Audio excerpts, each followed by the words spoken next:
As security guard, my fundamental duty is to protect lives and properties and maintain order within the vicinity of my place of duty, protect the interest of my employer and our clients and the security and stability of our government and country without compromise and prejudice, to be honest in my actions, words, and thought, and to do my best to uphold the principle of being Makarios, Makabayan, Makatawan, Makakalakasan. Naman kami dyan sa property nyo eh.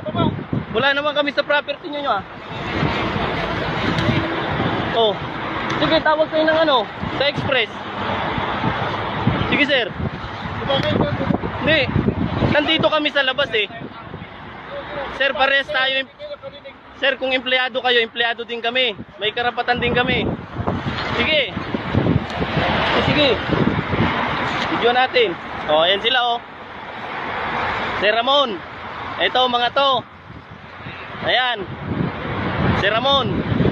Pinapalis kami dito sa tabi ng express. Dahil hindi daw kami dito. Oh.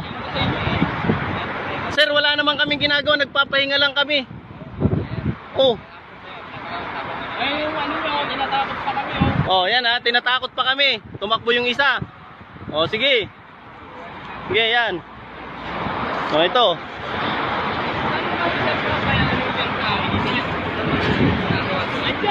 Sir, nagpapahinga lang naman kami dito eh. Wala naman kaming ginagawa sir eh.